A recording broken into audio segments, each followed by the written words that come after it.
प्रधानमंत्री मोदी के बिहार दौरे पर प्रशांत किशोर ने कसा तंज। बोले, मोदी जी को कल यह जवाब देना चाहिए था कि उनके प्रदेश अध्यक्ष दिलीप जायसवाल सीमांचल में एक सिख माइनॉरिटी मेडिकल कॉलेज के मालिक कैसे बन गए।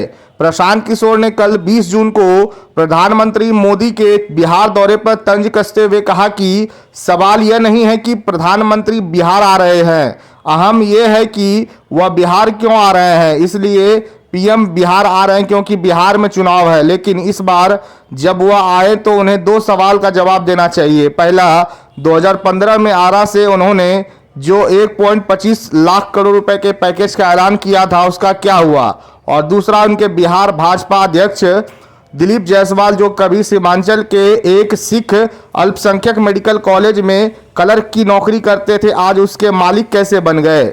मोदी जी आ रहे हैं उस विषय पर आइए कि भाई मोदी जी आ रहे हैं, क्यों आ रहे हैं? क्योंकि सामने चुनाव है।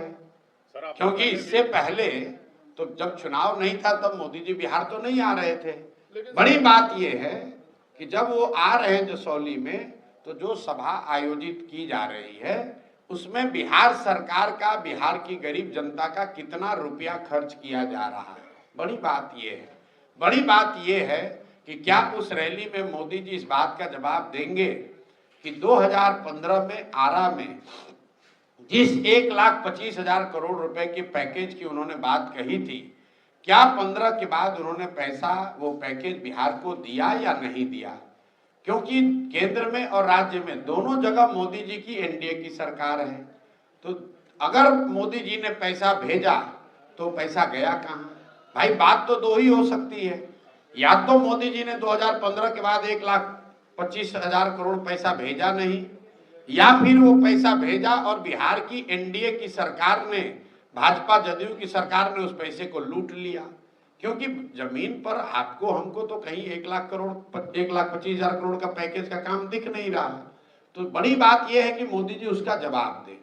बड़ी बात यह है कि मोदी जी इस बात का जवाब दें कि कल जब वो मंच पर बैठेंगे तो दिलीप जायसवाल उनके बगल में बैठेंगे कि नहीं बैठेंगे, जिन पर ये आरोप है कि एक सिख माइनॉरिटी कॉलेज को, मेडिकल कॉलेज को गलत तरीके से इन्होंने कब्जा किया हुआ है। मोदी जी को इस पर जवाब देना चाहिए कि उनके पार्टी के राज्य के अध्यक्ष दिलीप जायसवाल जिस कॉलेज में कभी क्लर्क होते थे, आज उस कॉलेज के वो मालिक हैं, कैसे बन गए। और उस कॉलेज में जो सिखों के सिख माइनॉरिटी एक्ट के तहत जिस कॉलेज की स्थापना की गई है, उसका मालिकाना हक दिलीप जायसवाल के पास कैसे है। और वो अगर प्रधानमंत्री के बगल में बैठेंगे तो उस पर प्रधानमंत्री को बोलना चाहिए कि भाई किस आधार पर उनका चयन किया गया है।